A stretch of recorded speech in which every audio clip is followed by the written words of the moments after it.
নমস্কার, আমি শুভাশিস ব্যানার্জি। আর আমার সঙ্গে এই মুহূর্তে দেখছেন আওয়ার প্রোগ্রেস।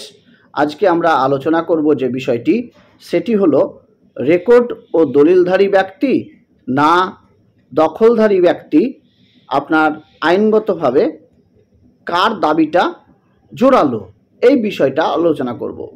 প্রথমত যদি বলি যে দেখুন, যার কাছে ডকুমেন্ট থাকে সেই কিন্তু অবশ্যই জোরালো দাবিদার হয় অনারশিপের, এই দখল জমির ক্ষেত্রে। এবার আমরা জানি যে দখলকারী যে ব্যক্তি, সে তো অন্য জায়গা থেকে এসে অকুপাই করেছে জমিটা। অকুপাই অর্থাৎ উনি অন্যের যে জায়গা সেটা দখল করে বসে আছেন। এক্ষেত্রে আইনগতভাবে তিনি কি কোনো সুবিধা পাবেন?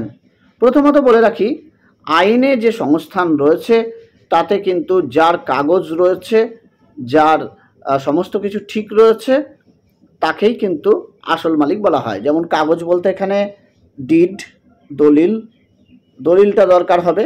আর ডিডের পাশাপাশি আর কি দরকার? আর এই আর দরকার হবে। আর মানে আপনারা জানেন রেকর্ড অফ রাইটস, এটাও কিন্তু দরকার। এবার যদি আপনার শুধু দলিল থেকে থাকে বা শুধু রেকর্ড থেকে থাকে, যদি সেটা ট্রান্সফার না হয়, আপনি অর্থাৎ রেকর্ড সূত্রে মালিক কিংবা দলিল সূত্রে মালিক যাই হন না কেন, যদি আপনার কাছে সেগুলো থাকে ভ্যালিড ডকুমেন্ট, তাহলে অবশ্যই ওই দখলকারীর থেকে রেকর্ডধারী ব্যক্তি বা দলিলধারী ব্যক্তি জোর আইনগতভাবে বেশি। এবার প্রশ্ন আসা যাক, একজন দখলকারী ব্যক্তি 12 বছরের অধিক এই জমিতে বাস করছে, এই জমিটায় 12 বছরের অধিক সে বসবাস করছে, শান্তিপূর্ণভাবে বসবাস করেছে। কোনো দিন এই দলিলধারী ব্যক্তি তাকে ডিস্টার্ব করেনি বা তাকে সেখান থেকে উঠে যেতে বলেনি। এইবার কি হয়েছে, 12 বছর যখন অতিক্রান্ত হয়ে গেছে, তখন দলিলধারী ব্যক্তি এসে তাকে বলছে যে আমার জায়গা থেকে সরে যান। তাহলে কি হবে? তাহলে ব্যাপারটা হলো আইনগতভাবে যে বিষয়টি দাঁড়ায়, দলিলধারী ব্যক্তি 12 বছর ধরে এসে তাকে এখান থেকে উঠার কথা বলছে। এইবার সে উঠল না।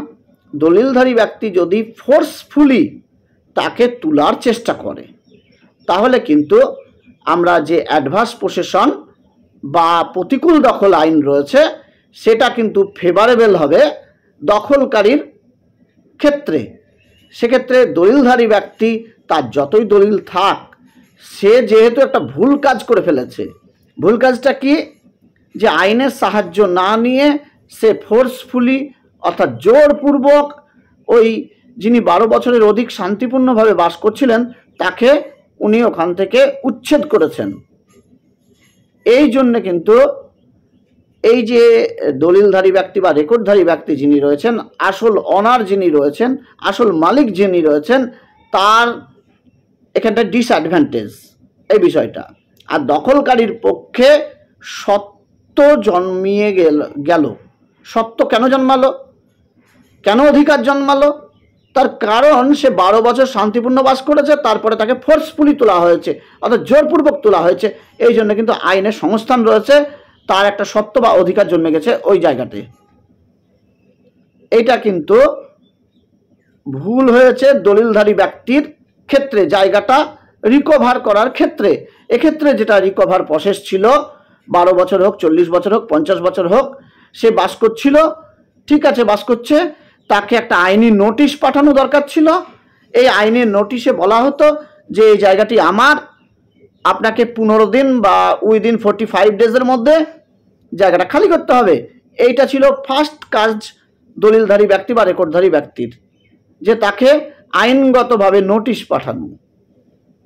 তারপরেও যদি ওই সময়সীমা পার হওয়ার পরেও যদি সেই ব্যক্তি, দখলকারী ব্যক্তি সেই জায়গা থেকে না সরে, তখন SDEM কোর্টে মামলা করা দরকার ছিল।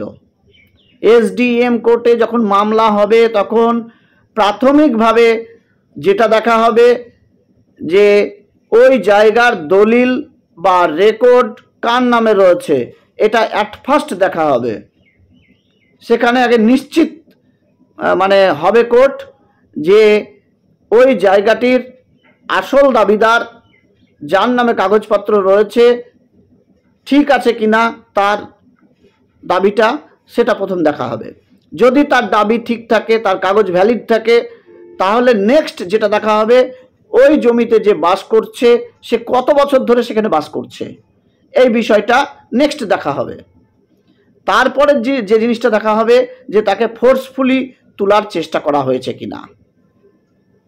তারপরে 4 নম্বর যেটা দেখা হবে যে উনি কত বছর ধরে ওখানে বাস করছেন, এগুলো কিন্তু সব ওখানে দেখা হবে। দেখা হওয়ার পর যখন যে ডকুমেন্টটা রয়েছে, যদি দেখা যায় দলিলধারী ব্যক্তি বা রেকর্ডধারী ব্যক্তি কোনোভাবেই তাকে ফোর্সফুলি তোলার চেষ্টা করেনি, তারা আইনের সাহায্য নিয়েছে, তাকে আগাম জানিয়েছে উঠে যাওয়ার জন্য, তাহলে কিন্তু এ পক্ষে দলিলধারী ব্যক্তির জায়গা ফিরে পাওয়ার সুযোগ রয়েছে এক্ষেত্রে।